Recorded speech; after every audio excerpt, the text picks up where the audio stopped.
Officer throws dirty water on elderly black man in the street, only to discover he was a renowned judge. Anthony Fletcher was walking peacefully along the sidewalk of Fifth Avenue that Sunday morning when he felt the impact of dirty water running down his body.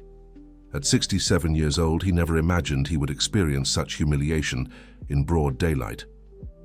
City Police Officer Richard Miller, 35, had just thrown a bucket of dirty cleaning water directly onto the elderly man who, wearing only running shorts and sneakers, looked like a homeless person to the prejudiced eyes of the young officer.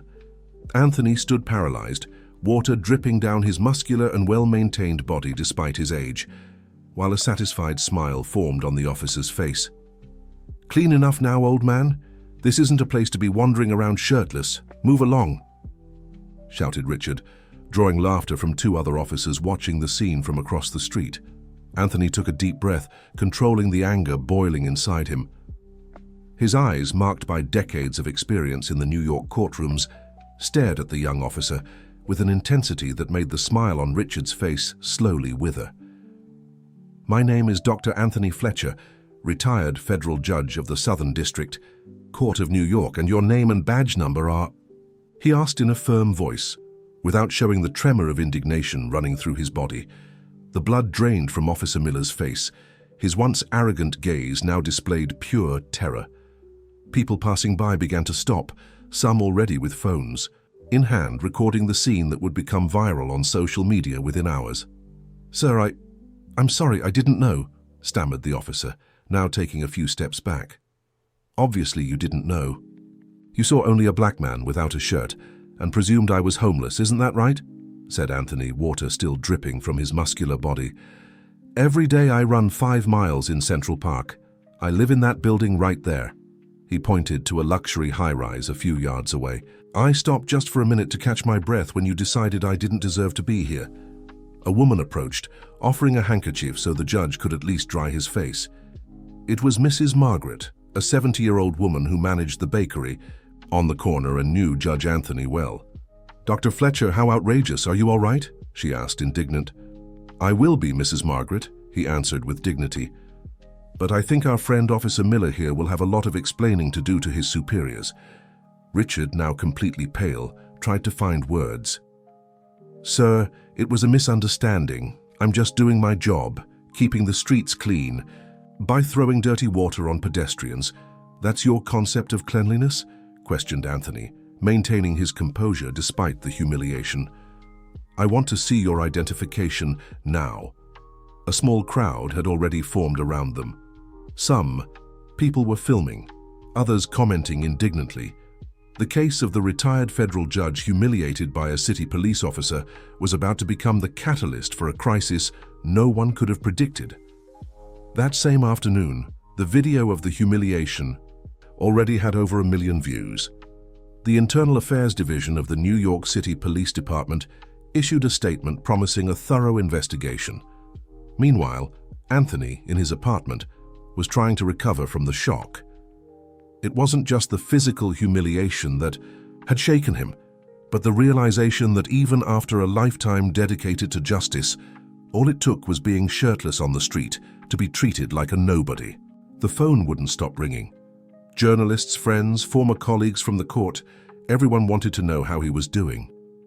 But it was the call from the current chief judge of the district court that changed the course of the story. "Anthony, what happened is unacceptable. In addition to filing a complaint against this officer, we want to invite you to lead a special commission to investigate cases of abuse of authority and prejudice in the city's law enforcement agencies." What should have been just another Sunday jog to maintain his health had turned into the beginning of a new mission for Judge Anthony. A mission that would make him delve into the darkest side of the system he had helped build over decades. The next morning, upon opening the newspapers, Anthony saw his face on the front page. Retired federal judge humiliated by city police officer in New York. The images clearly showed the moment of the aggression, his soaked body, the arrogant expression of the officer, who was now trying to hide his face from the cameras. The phone rang again. It was Teresa Campbell, his ex-wife, with whom he maintained a cordial relationship despite their divorce almost 10 years ago.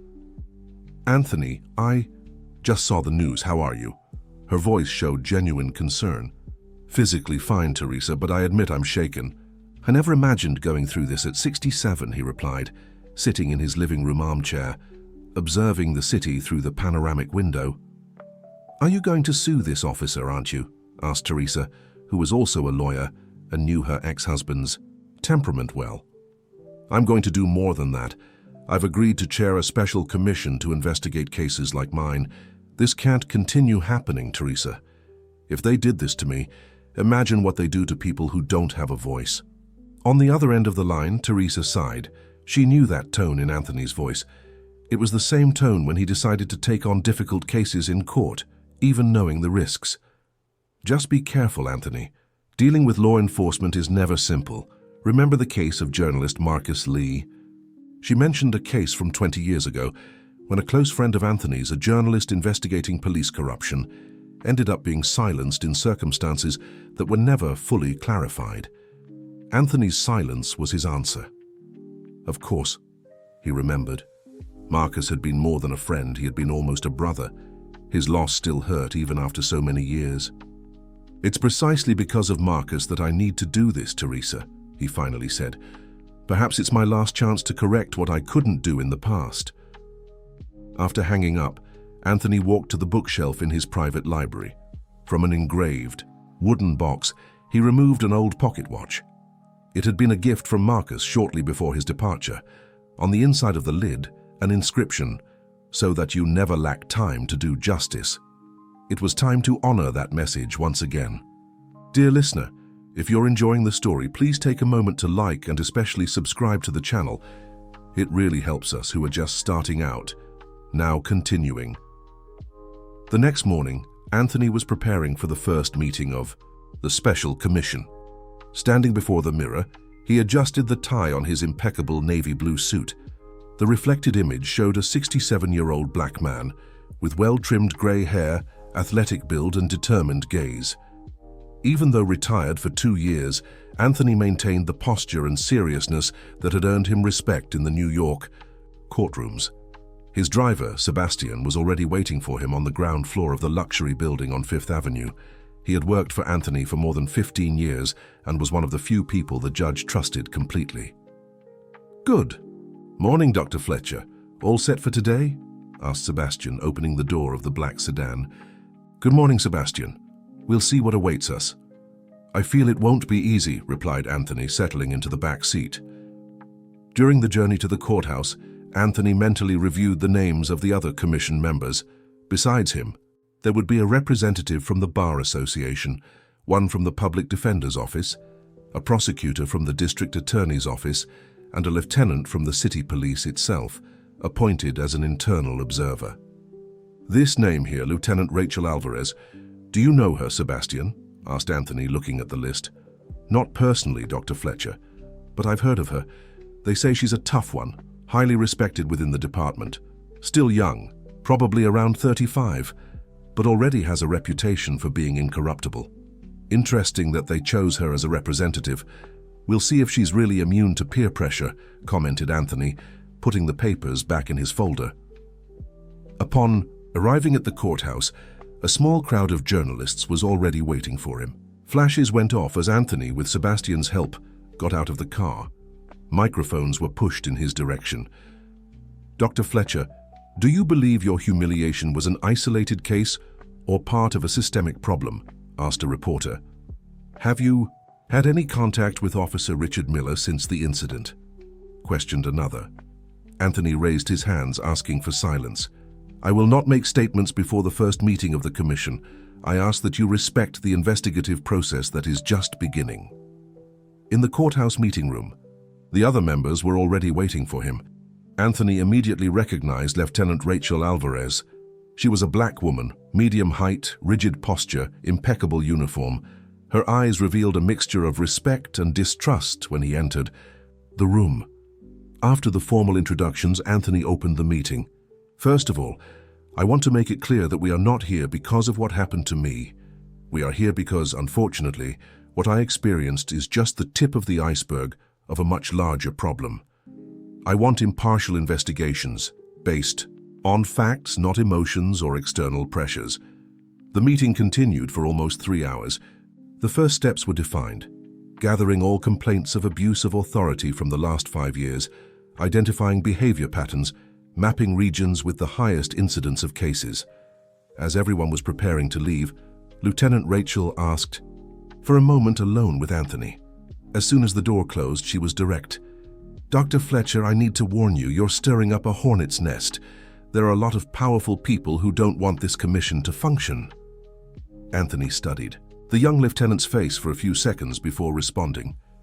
"And where do you fit in this scenario, Lieutenant? Are you here to contribute or to monitor how far we go?" A discreet smile formed on Rachel's lips. "If I just wanted to monitor, I wouldn't be warning you now. Let's say not everyone in the city police agrees with what happened. Some of us really believe in doing the right thing.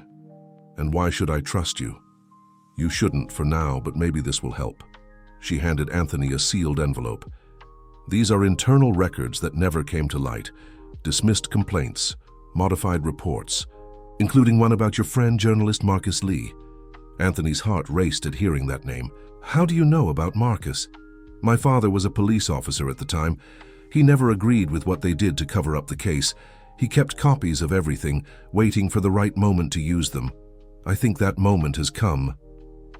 Anthony held the envelope tightly, as if it contained the key to unraveling a mystery that had tormented him for decades. "Why are you helping me, Lieutenant Rachel?" "Because I believe the only way to save the institution I chose to serve is to clean it from the inside," she replied, heading to the door. Before leaving, she turned around. "Be careful who you trust, Dr. Fletcher. The walls have ears." That night, in his apartment, Anthony opened the envelope. The yellowed pages contained explosive information, names of authorities involved in corruption schemes, details about illegal operations, and finally, clues about what had really happened to Marcus Lee. As he read those documents, Anthony didn't notice that from the building across the street, a camera with a long-range lens was recording his every move. In the darkness of the empty apartment, someone was watching the judge closely through a monitor. On a nearby table, a cell phone rang. "He received the documents," said the observer's voice. "Keep him under surveillance. We need to know how far he'll go," replied the voice on the other end of the line. In the days that followed, the commission began to work intensely. Testimonies were collected, documents analyzed, patterns identified. Anthony, however, maintained a parallel investigation, focused on the information Rachel had provided about Marcus Lee. One afternoon, while reviewing some files in his office at the courthouse, he received an unexpected visit. It was Richard Miller himself, the officer who had humiliated him. "May I come in, Dr. Fletcher?" he asked, visibly nervous. Anthony gestured toward the chair in front of him. "Sit down, Mr. Miller." Richard was pale, sweating, despite the air conditioning in the room. "I came to personally apologize for what I did. It was unforgivable, I know." "Why did you do it?" "Mr. Miller?" asked Anthony, carefully observing every reaction of the officer. I have no excuse. It was prejudice, arrogance. I never imagined the consequences." "I'm not referring just to the consequences for your career, Mr. Miller. I'm referring to the consequences for a society that normalizes this type of behavior." Richard lowered his head. "I've been suspended, will probably lose my job. My wife is 7 months pregnant." "I'm not here to judge you personally, Mr. Miller," interrupted Anthony. "The aim of this commission is to identify and correct systemic failures. What interests me is knowing, was this behavior encouraged or tolerated by your superiors?" The officer hesitated, clearly torn between self-preservation and the need to unburden himself. "I'll be honest, Doctor. There's a culture within the department. Rookies are encouraged to show a firm hand, especially with..." He stopped, embarrassed. "With black people, poor people?" completed Anthony. Richard slowly nodded. "With suspicious elements, that's how they say it. And the definition of suspicious is quite selective." "Who are they, Mr. Miller?" "Everyone knows, but nobody talks. It starts with Captain Sullivan and goes all the way up to the City Commissioner of Public Safety. There's a group, they call themselves the Guardians of Order. They're the ones who really control who rises, who falls, who gets transferred to dangerous areas. Anthony made some notes before continuing. And would this group have a connection to more serious cases like abuse of power, concealment of evidence, persecution of journalists? Richard turned even paler. You're talking about the Lee case, aren't you? Look, that was before my time, but there are rumors. He leaned forward, lowering his voice. They say the journalist had discovered a connection between the old police command and an extortion network targeting business owners. At that moment, the office door opened abruptly. It was Lieutenant Rachel with an alarmed expression. Dr. Fletcher, we need to leave now. Information about this meeting has leaked. There are people on their way here who aren't happy. Anthony rose immediately. Mr. Miller, I appreciate your honesty. We'll stay in touch. Rachel led Anthony and Richard through a service corridor to the parking lot. My car is over there. Quick now. As they drove away from the courthouse, Anthony observed through the rearview mirror 2 men running to where they had been minutes before. One of them was talking on the phone with a furious expression. How did you know we were in danger, Lieutenant? Asked Anthony. I have my contacts. After giving you those documents, I started monitoring communications of certain individuals. Today I intercepted a message about silencing the traitor officer. I presumed it was Miller. Richard, in the back seat, looked like he was about to faint. They're going to kill me. They'll kill my family. Calm down, Mr. Miller, said Anthony. No one is going to touch you or your family. I'm going to arrange for police protection immediately. Don't trust the local police, warned Rachel. This network is extensive. We need federal help.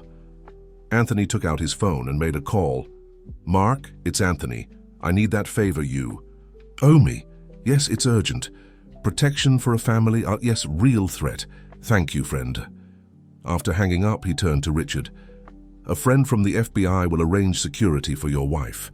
As for you, you'll be under our protection until you give an official testimony. Where are we going? Asked Richard, still trembling.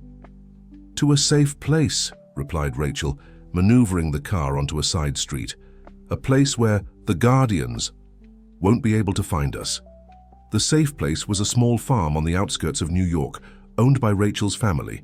There, protected by dense vegetation and away from curious eyes, Anthony, Rachel, and Richard were able to organize the next steps. At night, sitting on the porch of the simple house, Anthony observed the stars while Rachel prepared coffee. Richard, after speaking with his wife on the phone and confirming she was safe under federal protection, could finally relax a little. Why did you risk so much for us today, Lieutenant? Anthony asked Rachel. She served the coffee before answering. When I chose to be a police officer, I took an oath to protect and serve. For me, they were never just pretty words. Your father must have been a good man, commented Anthony, accepting the offered cup. He was. He died believing that someday the truth about the Lee case would come to light.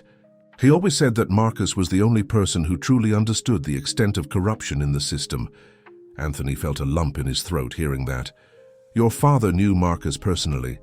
Yes, it was my father who provided much of the information for his articles.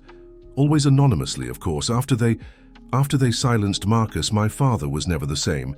He started drinking, was removed from the force until one day... She didn't need to finish the sentence. Anthony understood what had happened. Another life destroyed by the same corrupt system. I'm sorry, Rachel, he said, using the lieutenant's first name for the first time. Don't be. I turned that pain into purpose. I joined the city police with a single goal, to collect sufficient evidence to bring down those responsible.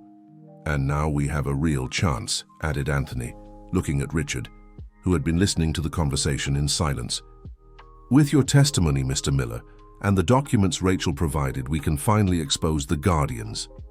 Richard took a deep breath before speaking. If I'm going to do this, I need to ensure my family will be safe afterward. I can't just disappear into witness protection forever. You have my word, assured Anthony. When this is all over, I'll use all my influence to guarantee a dignified, fresh start for you and your family. That night, while Rachel and Richard slept, Anthony remained awake, mentally reviewing the events of the past few days.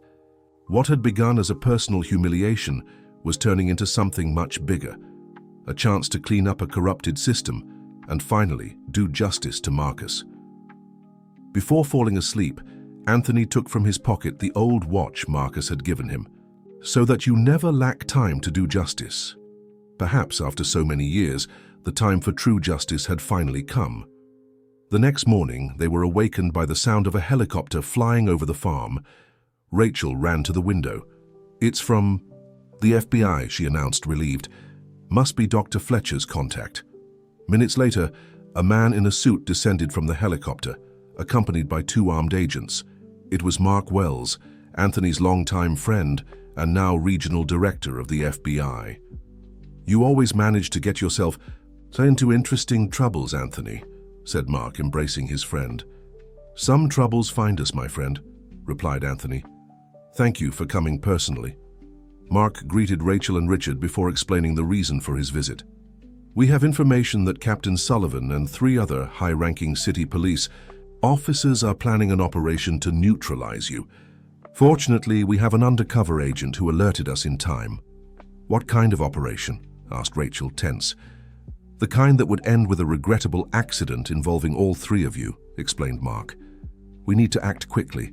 I came to take you to a truly secure location where we can formally gather your testimonies and initiate a coordinated operation."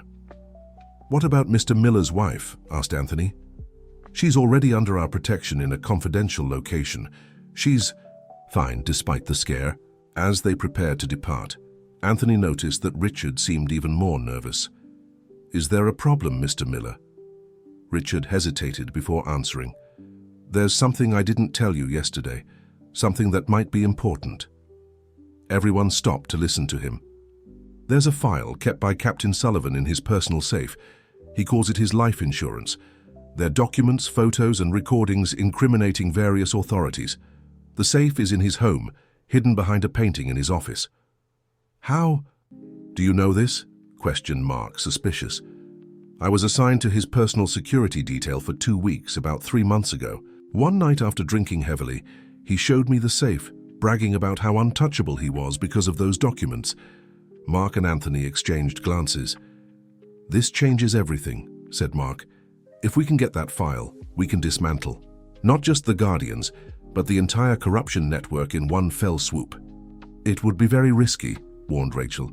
"Captain Sullivan's house is practically a fortress." "We'd need a search warrant," pondered Anthony. "With the evidence we already have, I can get that warrant in a few hours," assured Mark. "But we'd need someone who knows the house from the inside." Everyone looked at Richard, who swallowed hard before nodding. "I'll help. It's the least I can do after everything." In the helicopter on the way to the FBI base, Anthony observed the landscape below, thoughtful.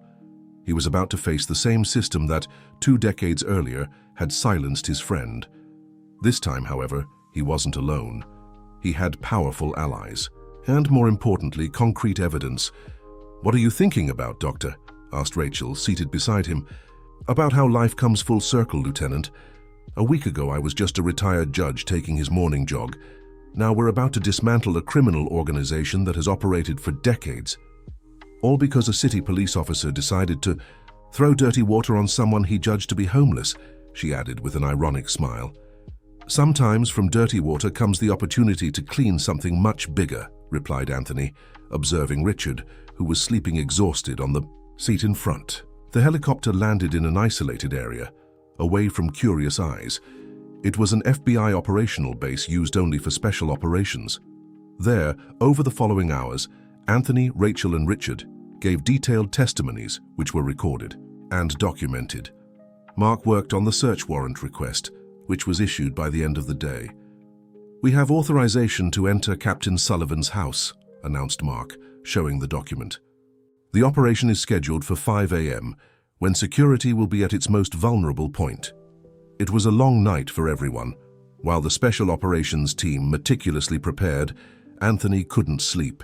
He paced back and forth in the small room assigned to him, mentally reviewing every detail. A light knock on the door interrupted his thoughts. It was Rachel, also unable to sleep. "May I come in, Doctor?" "Of course, Lieutenant.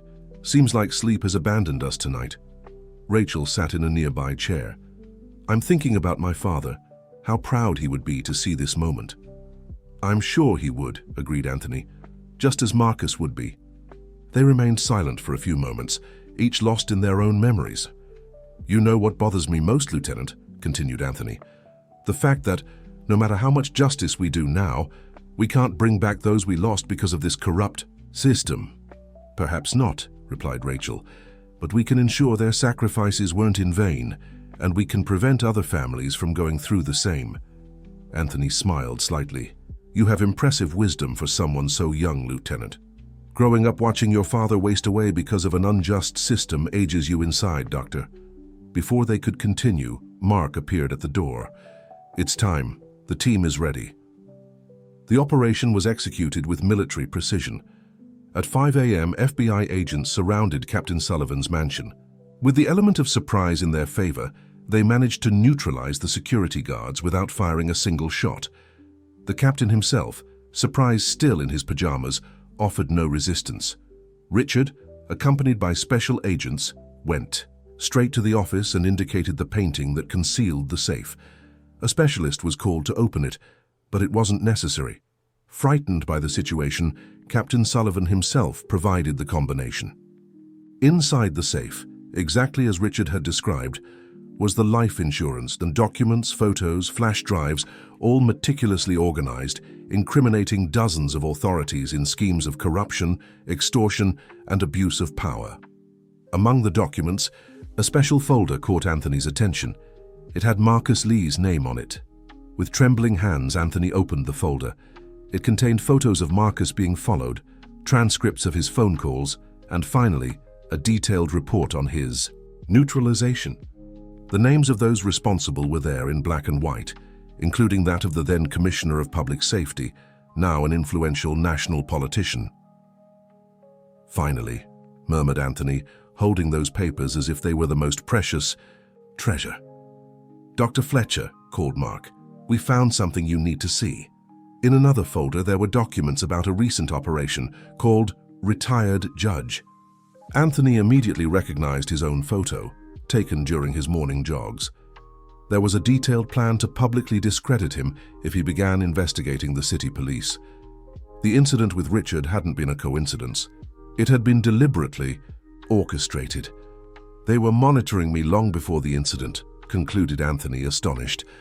"They chose me as a target and inadvertently caused their own downfall," added Mark.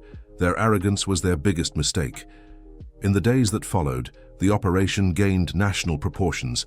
Dozens of arrests were made, not just in the city police, but also in the NYPD and the city and state government. The case of journalist Marcus Lee was reopened, with new evidence pointing to the true individuals responsible for silencing him. Richard Miller, now a cooperating witness, received immunity in exchange for his crucial testimony. His wife gave birth to a healthy baby girl, and the family began a new life in another state with protected identities. 1 month after the start of the investigations, Anthony returned to his apartment on Fifth Avenue. The Special Commission had concluded its work, resulting in a broad reform of the city's law enforcement agencies. New approach protocols were implemented, with emphasis on human rights and respect for dignity. On his first day back to his normal routine, Anthony decided to resume his morning jogs.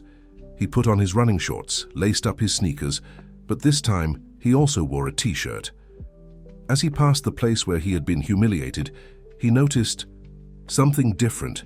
A small plaque had been installed on the wall, in memory of all those who were unjustly treated due to prejudice and abuse of authority. May justice never fail to protect human dignity. It was a small victory, a symbol that something had really changed. As he continued his jog, Anthony felt a lightness he hadn't experienced in many years. The weight of the injustice done to Marcus, which he had carried for so long, was finally beginning to dissipate. Upon returning to his apartment, he found Rachel waiting for him in the lobby of the building. She wasn't in uniform, wearing simple civilian clothes, jeans and a white blouse.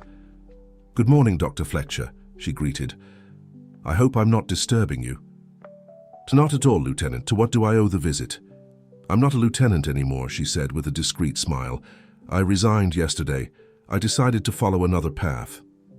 And what would that path be? Asked Anthony, surprised. Law. I'm going to apply to law school next month. I want to make a difference in another way now. Anthony smiled, genuinely happy with the news.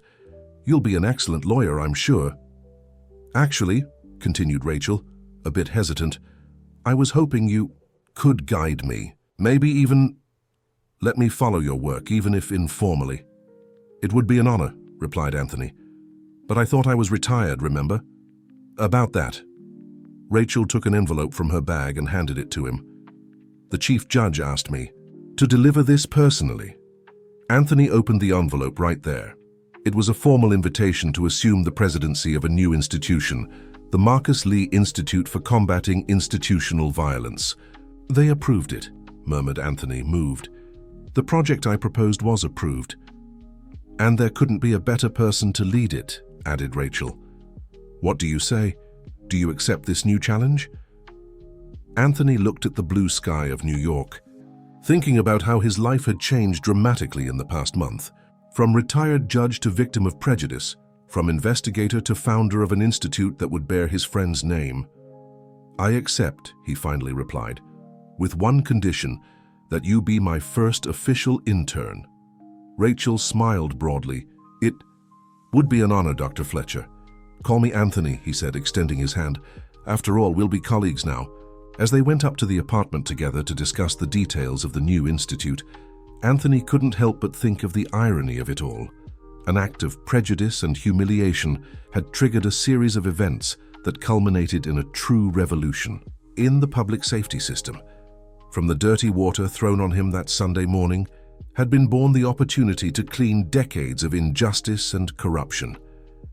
In the pocket of his running shorts, Marcus's old watch seemed to pulse with renewed life, so that you never lack time to do justice. Finally, after so many years, justice had arrived, and with it, the feeling of a fulfilled duty.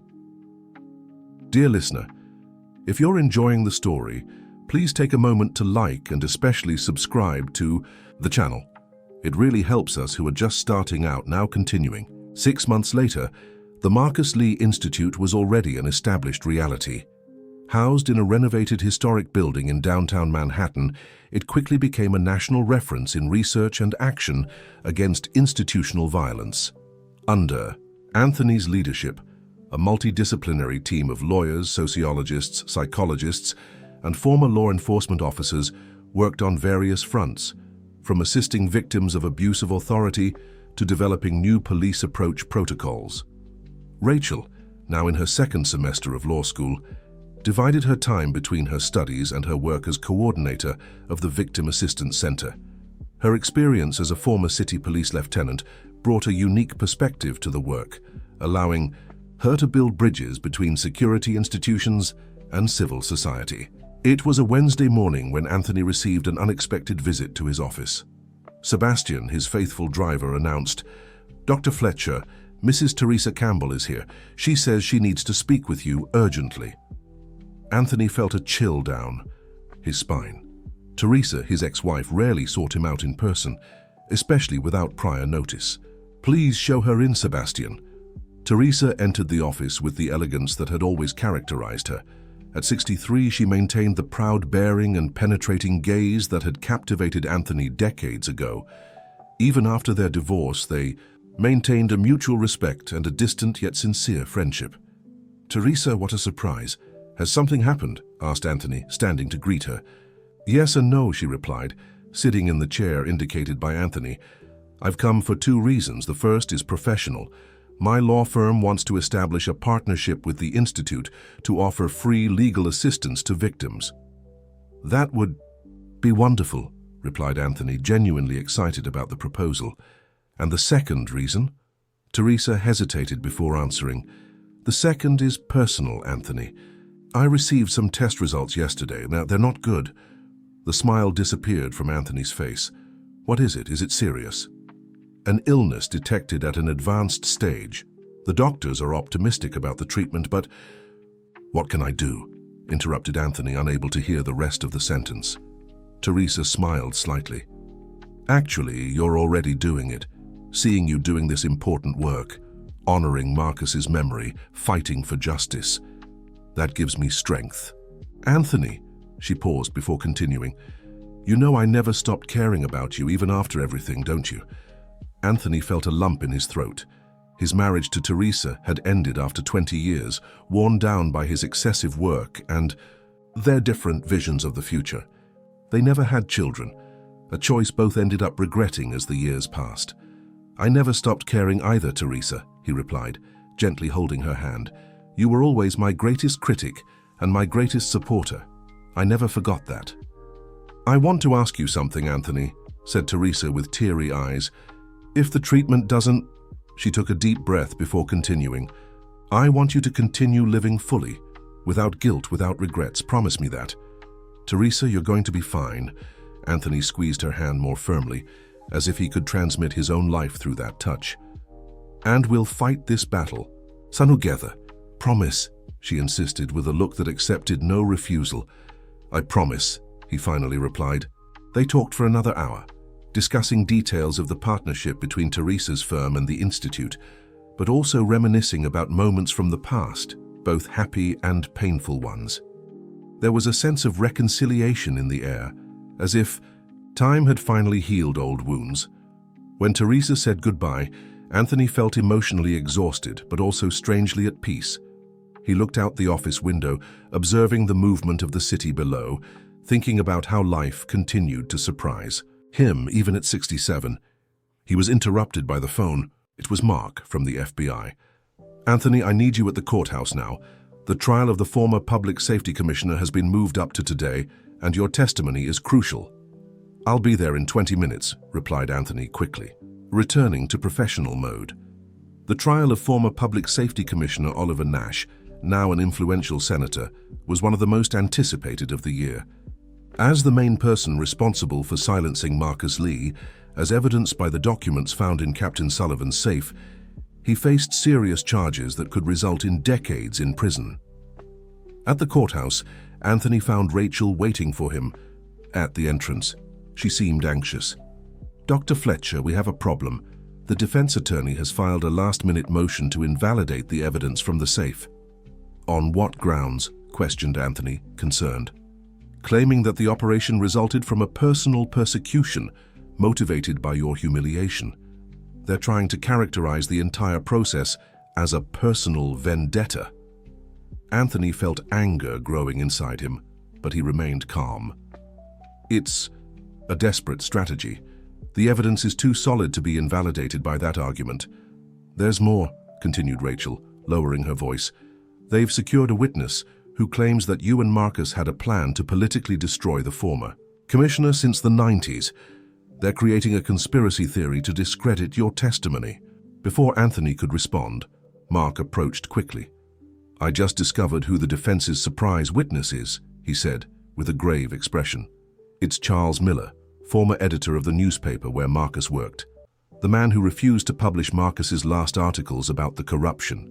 Anthony felt the blood freeze in his veins. Charles had been a controversial figure in Marcus's life.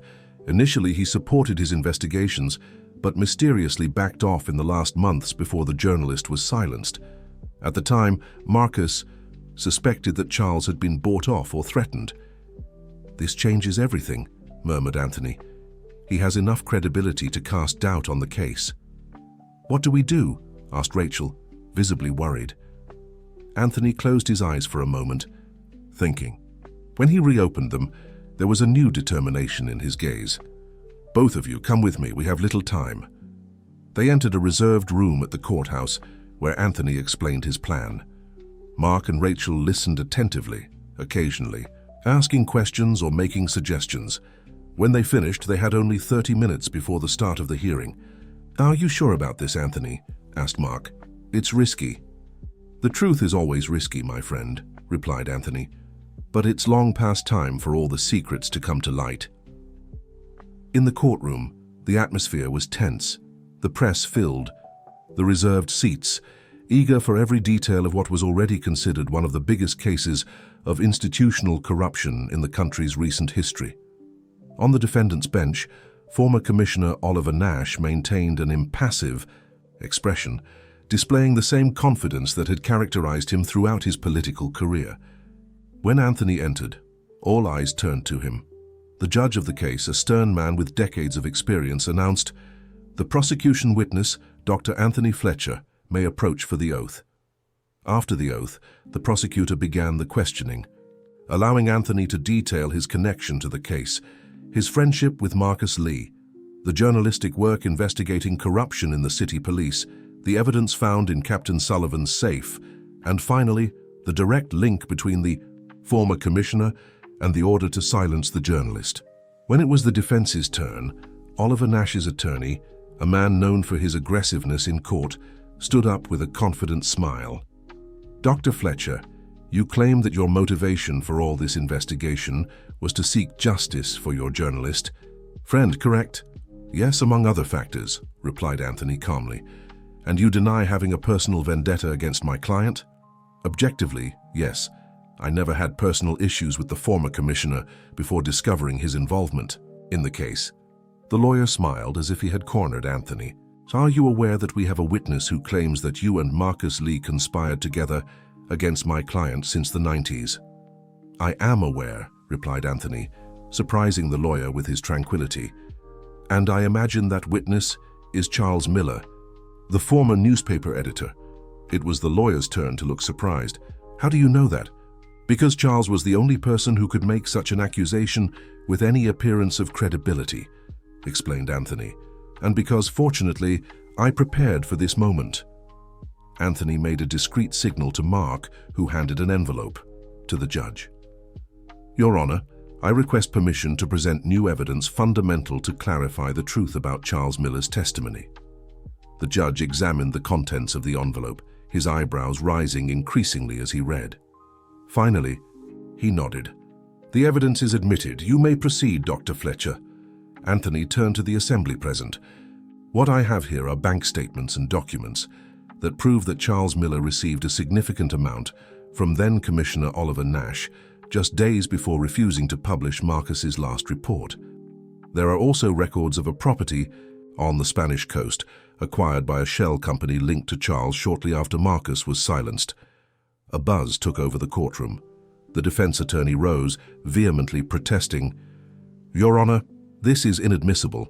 These alleged proofs were not submitted during the procedural phase." "Actually," intervened the prosecutor, "these documents were legally obtained through an international cooperation request that we completed just this morning. We have here the judicial order authorizing their inclusion as supervening evidence." The judge examined the order and nodded again. "The defense's request is denied. The evidence is admitted." At that moment, Charles Miller, who had been waiting at the back of the room to testify, abruptly stood up and tried to leave. He was stopped by two court officers who had already been alerted by Mark. Taking advantage of the confusion, the defense attorney tried one last card. "Your Honor, even if these accusations against Mr. Miller are true, that doesn't invalidate the fact that the investigation against my client was motivated by a personal humiliation suffered by Dr. Fletcher, not by objective evidence." Anthony responded before the judge could intervene. "The humiliation I suffered was just the catalyst that brought me back to active duty, Counselor. But the evidence incriminating your client didn't come from me. It came from the corrupt system he helped build.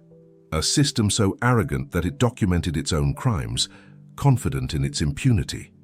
Turning to the former commissioner, who for the first time showed signs of nervousness, Anthony continued, "You silenced Marcus Lee because he was about to expose your connection to the business owner extortion scheme, but you made the mistake of keeping evidence of your own crimes, believing they would serve as insurance. That arrogance was your downfall." The courtroom fell into absolute silence. Even the defense attorney seemed stunned, without arguments to counterattack. Anthony concluded his testimony with a phrase that would be reproduced in the next days. Newspapers. "Justice may be delayed, but when it arrives, it brings with it the strength of all the lives that were harmed along the way." Days later, former Commissioner Oliver Nash was found guilty of all charges and sentenced to 20 years in prison. Charles Miller, caught red-handed trying to flee the courtroom, became a confessed defendant and justice collaborator, revealing even more details of the corruption scheme. For Anthony, the conviction represented the closing of a cycle that had begun decades earlier, with the loss of his friend. As he left the courthouse after the sentencing, accompanied by Rachel, he felt a peace he hadn't experienced in many years. "How do you feel, Doctor?" asked Rachel, watching him closely. Anthony reflected for a moment before answering. "Like an enormous weight has been lifted from my shoulders, like I can finally breathe fully. And now? What comes next?" "Now?" Anthony smiled slightly. "Now we're going to build something that lasts. That transforms all this pain into a positive legacy." That night in his apartment, Anthony removed Marcus's old watch from the box where he kept it.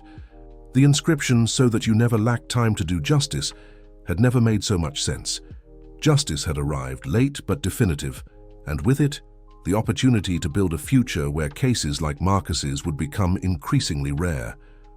On the Artis city's horizon, the sun was setting, painting the sky orange and purple. A new era was beginning, not just for Anthony, but for all those who believed that from the dirtiest water could come the cleanest justice. Dear listener, if you're enjoying the story, please take a moment to like and especially subscribe to the channel. It really helps us who are just starting out, now continuing. 1 year after the conviction of former Commissioner Oliver Nash, the Marcus Lee Institute had become a national reference. The small building in downtown Manhattan no longer accommodated the entire team, and a move to larger facilities was being planned. The work of Anthony and his team had resulted in concrete changes.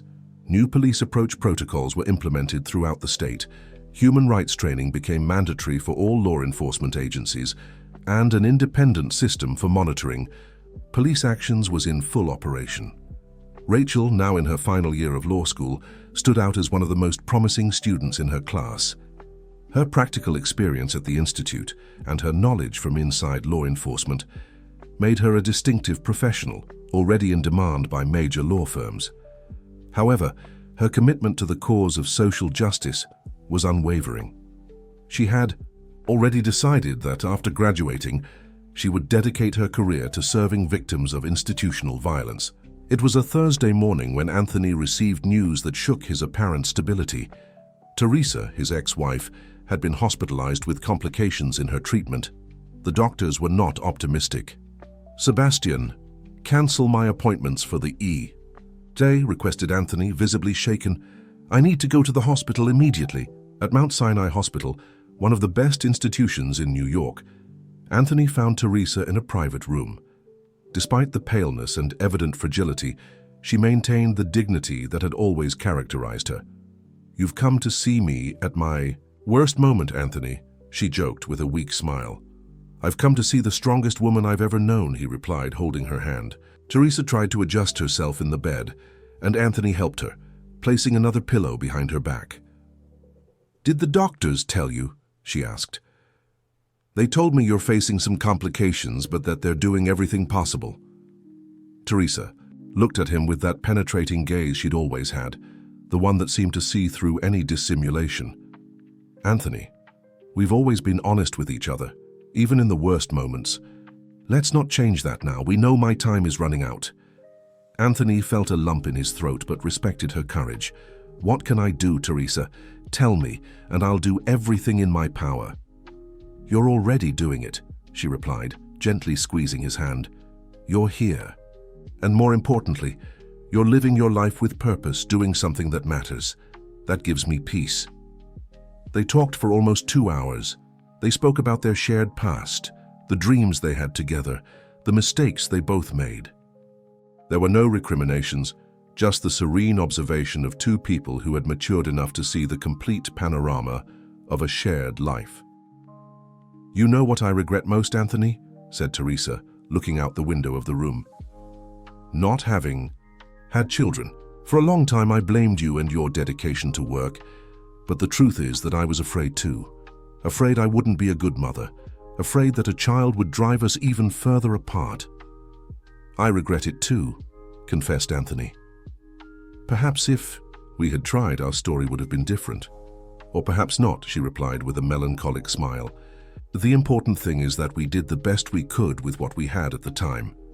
Before Anthony said goodbye, Teresa made one last request.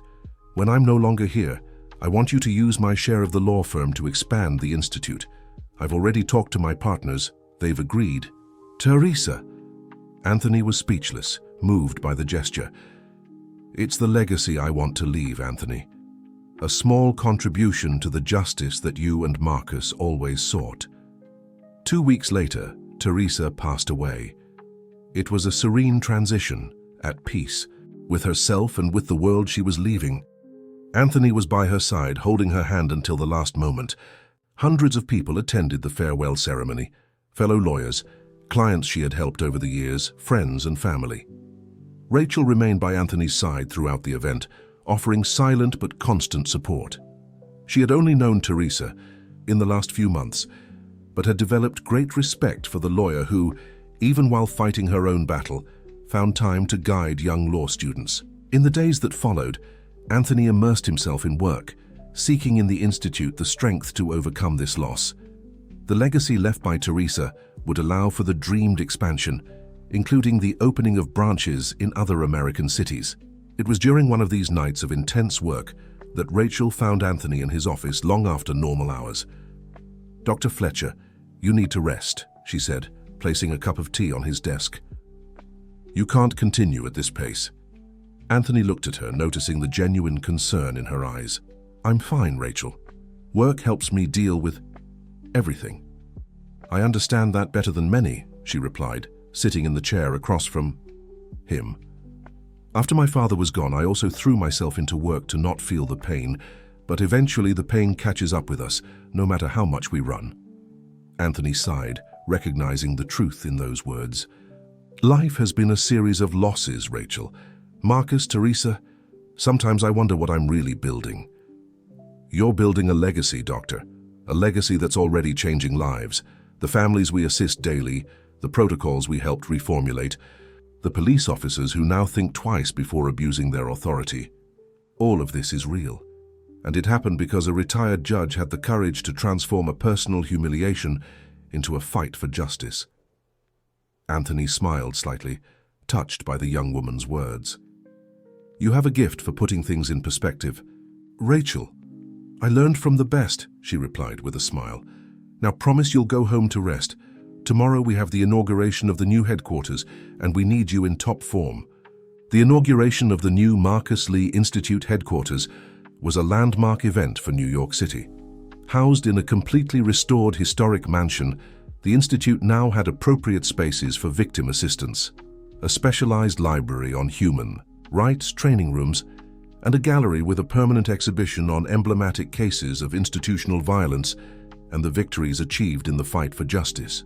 The most emotional moment of the ceremony was the inauguration of a statue of Marcus Lee in the central garden. The bronze work showed the journalist sitting on a bench with a notepad and a determined expression. Next to him, an empty chair invited visitors to sit and reflect on the legacy of a man who had given his life for the truth. Anthony, alongside Rachel, cut the inaugural ribbon to applause. Among those present were judicial authorities, representatives of human rights organizations, journalists, and most importantly, ordinary people who had been helped by the Institute's work. In the name of Marcus Lee, of all who were wronged, and of all who continue in the fight for a more just system, I declare the new headquarters of the Institute inaugurated, announced Anthony, moved. After the official ceremony, while the guests circulated through the space, Anthony found a moment of quietude in the garden, sitting next to Marcus's statue. "We did it, my friend," he murmured, as if conversing with the journalist. "It took time, more time than it should have, but we finally did it." His thoughts were interrupted by the arrival of a familiar figure, Richard Miller, the former city police officer who had triggered the whole story by throwing dirty water on Anthony that fateful Sunday morning. "Dr. Fletcher," greeted Richard, visibly nervous. "I hope I'm not bothering you." "Not at all, Mr. Miller," replied Anthony, indicating the space beside him on the bench. "How is your family?" Richard sat down, more relaxed with the friendly reception. "We're doing well. My daughter is almost 2 years old now. She's beautiful, smart. My wife got a job as a teacher at the local school. As for me, I'm working as a security guard at a shopping mall. Nothing glamorous, but it's honest work." "I'm happy to hear that," said Anthony sincerely. "Your courage in testifying was fundamental to everything we've managed to accomplish." Richard looked at the statue of Marcus before answering. "It wasn't courage, Doctor. It was redemption, perhaps. I did something terrible to you that day, something that still shames me today. Testifying, helping with the investigation, was the least I could do. Sometimes, Mr. Miller, our worst mistakes lead us to our best moments. That day changed your life, changed mine, and ended up changing much more than either of us could have imagined." They remained silent for a few moments, each lost in their own reflections about how the paths of life intertwine in unexpected ways. "I came because I wanted you to know," continued Richard finally. "I'm going back to school. I'm going to study social work. I want to work with at-risk youth, prevent them from following the wrong path like I did for a while." Anthony smiled, genuinely happy with the news. "That's admirable, Mr. Miller. If you need any support from the Institute, know that we're here." "Thank you, Doctor," and Richard hesitated before concluding, "Thank you for not destroying my life when you had every right to do so." After Richard left, Rachel approached. She had observed the conversation from a distance, respecting the moment. "Everything all right?" she asked, sitting next to Anthony. "Better than I imagined," he replied with a serene smile. "I just had confirmation that we're on the right path." Rachel looked at the statue of Marcus, then at the Institute full of life and purpose, and finally at the man beside her who had transformed a personal humiliation into a quiet revolution. "Do you know, Dr. Fletcher, when I was a child, my father used to say that true change never comes from grand heroic gestures, but from ordinary people who refuse to accept injustice." Your father was a wise man, Rachel. He was, and he would. Be proud to see what we've built here, she paused before continuing. "What you've built." Anthony shook his head negatively. "What we've built, Rachel. All of us. You, Teresa, Mark, Richard, all the victims who had the courage to speak up, all the honest professionals who refused to bow to the corrupt system, and of course Marcus, who set the ultimate example." That night, after all the guests had departed, Anthony remained alone at the new Institute headquarters. He walked through the corridors, observing every detail. The photos on the walls telling stories of struggle and resistance, the spaces designed to welcome and empower, the library full of knowledge for future generations. In his new office, a surprise awaited him on the desk, a small box with a card from Rachel. Inside was a miniature replica of the watch Marcus had given him, with the same inscription, "So that you never lack time to do justice." Moved, Anthony placed the miniature next to the original watch. Two symbols from two different eras, but with the same purpose. Marcus's legacy continued by him and now passed on to Rachel. A cycle of justice that he hoped would continue far beyond his own time. Looking out the window at the illuminated city, Anthony reflected on the incredible journey that had brought him here. A journey that had begun with dirty water thrown on his body, with humiliation and anger, but that had transformed into something much greater than himself. Justice, after all, like water, always finds its way. Even starting from the murkiest sources, it can purify itself and transform into something crystalline and transformative. And Anthony, in that moment of contemplation, felt profoundly grateful to have been part of this process. The future still held challenges, he knew. The fight for a more just and humane system is continuous, never really ends. But now there were solid foundations, committed people, a path traced, and that, more than anything, gave meaning to all the losses, all the pain, all the battles. In the garden, Marcus Lee's statue, illuminated by a soft light, seemed to smile at the starry sky of New York, a smile that spoke of peace, of duty fulfilled, of justice finally achieved. And in the quietude of that night, Anthony knew that despite everything he had lost along the way, he had gained something much more precious, the certainty that even from the dirtiest waters can be born the most crystalline justice. 5 years later, The Marcus Lee Institute was no longer just a New York institution. With branches in 10 American cities and international partnerships with human rights organizations, it had become a world reference in combating institutional violence and promoting reforms in public safety systems. Anthony, now 72, was beginning to reduce his daily activities at the Institute, preparing a gradual leadership transition. Rachel, having graduated with honors and now a respected lawyer specializing in human rights, was the natural successor, already assuming increasing responsibilities in management. It was a Wednesday afternoon when Anthony received an unexpected phone call in his office. "Dr. Fletcher, this is Mary Smith from Eastside Hope Garden Elementary School in Brooklyn. We have a delicate situation and need your help." Hope Garden Elementary was located in one of the most vulnerable areas of the city, known for high rates of violence and the ostensive presence of law enforcement. The Institute maintained an educational rights project there for youth at risk. "Of course, Mrs. Smith, how can I help?" replied Anthony, already reaching for a notepad. "It's about our security guard, Joseph. A student has accused him of assault during an approach. The situation is tense. Parents are demanding his immediate dismissal, but Joseph vehemently denies it. He's a good man, doctor. He took the Institute's mediation course, has always been exemplary." Anthony listened attentively as the principal explained the situation. It was a complex case. On one side, a 15-year-old teenager claiming to have been assaulted. On the other, a school guard with an impeccable record denying the accusation. "I'll be there in an hour, Mrs. Smith. Please ask everyone to remain calm until then." After hanging up, Anthony called Rachel to accompany him. On the way to the school, they discussed mediation strategies. Cases like this had become common in recent years. As awareness about rights grew among the population, complaints against authorities also increased. Some legitimate, others not so much. The challenge was to distinguish between them without disrespecting either party involved. Upon arriving at the school, they found a tense atmosphere.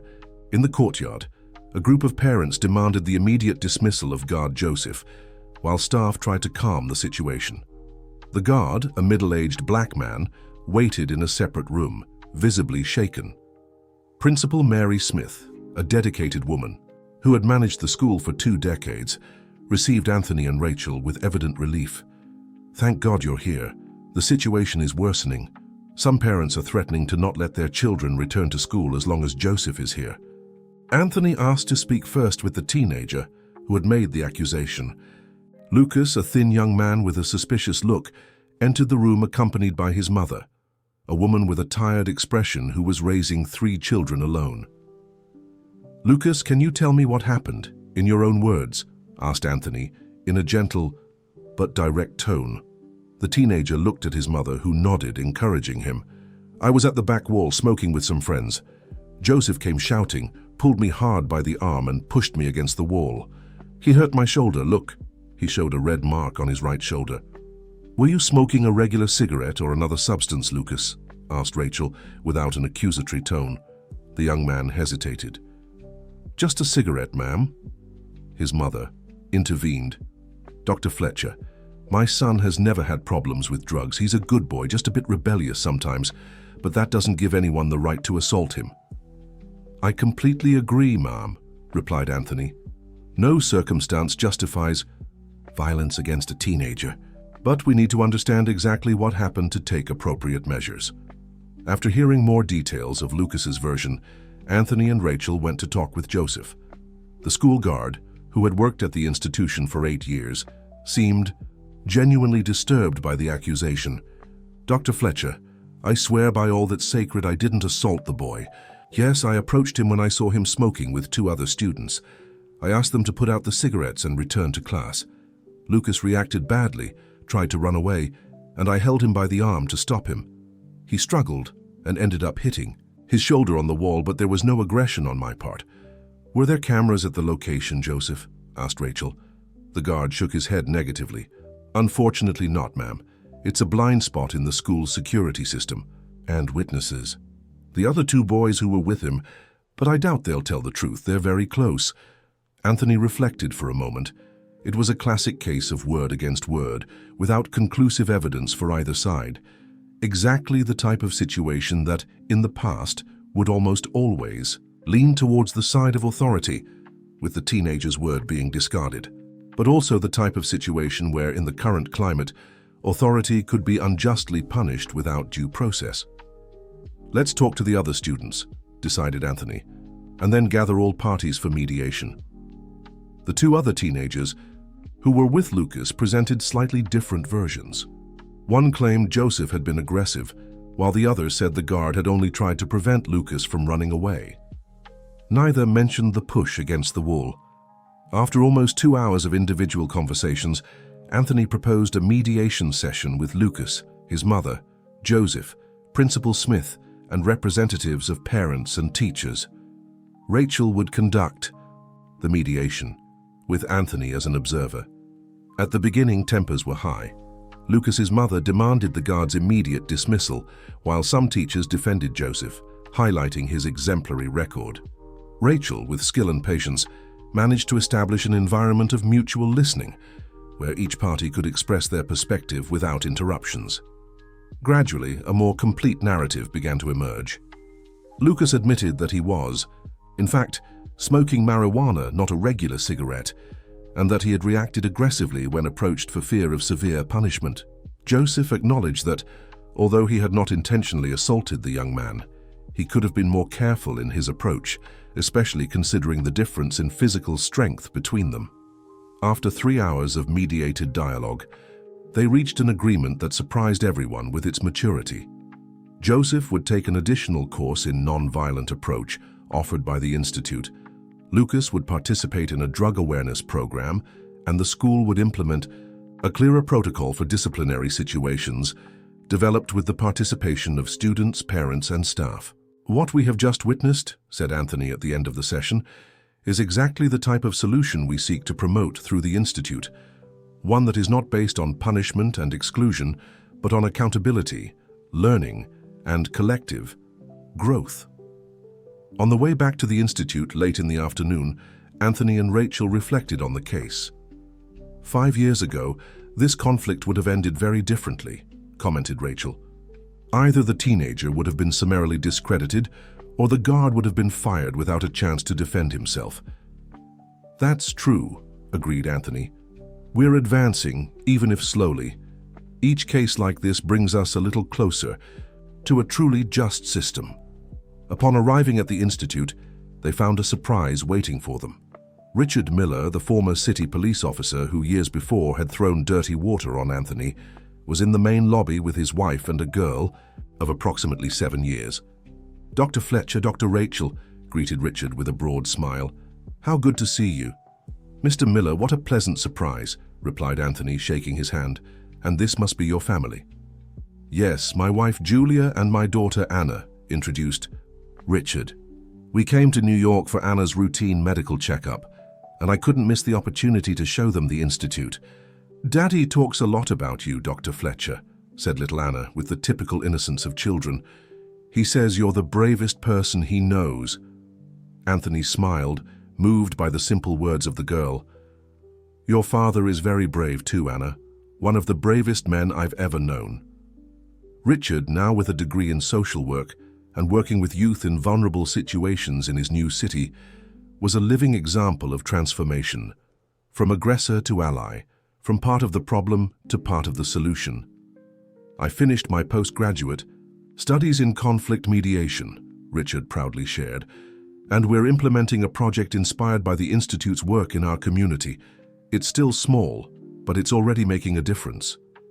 "That's wonderful, Richard," said Rachel instinctively, using his first name in recognition of the path he had traveled. "If you need any support, you know you can count on us." As they talked, Anthony observed the movement in the Institute, lawyers assisting victims of police violence, a group of young people participating in a workshop on rights, police officers, and city officers in training on non-violent approaches. All of this born from an incident that, at first glance, seemed just another case of prejudice and abuse of power. Later, in his apartment, Anthony contemplated the illuminated city through the window. Marcus's old watch rested in his hand, like a talisman that connected him not only to the past, but also to the future they were building. A future where justice would not just be an empty word, but a concrete reality in people's lives. The next morning, as he prepared for another day of work, Anthony noticed something different in his reflection in the mirror. His hair was completely white now, the wrinkles deeper, his body, though still in good shape, showing the inevitable signs of age. But his eyes had a sparkle they didn't possess years ago, a sparkle of peace, of purpose fulfilled, of someone who saw beyond the immediate horizon. As he left for his morning jog, now reduced to a moderate walk, Anthony passed the spot where, years before, a city police officer had thrown dirty water on him. The small plaque was still there, a bit faded by time, but with the message intact, in memory of all those who were unjustly treated due to prejudice and abuse of authority. May justice never fail to protect human dignity. He paused for a moment, lightly touching the plaque. How many lives had been transformed from that moment? How many injustices avoided? How many bridges built? With a serene smile, Anthony continued his walk. The sun was rising over New York, illuminating a city that, although still full of challenges, seemed a little more just each day. And in this dawn, Anthony found confirmation that even the dirtiest waters can, with time and determination, transform into a source of life and renewal. The end of the story. Dear listener, if this story touched your heart, don't keep it to yourself. Leave your like, subscribe to the channel, and tell us in the comments. Have you ever witnessed a situation of discrimination transformed into a fight for justice? Your experience could inspire many. Thank you for accompanying us on this emotional journey.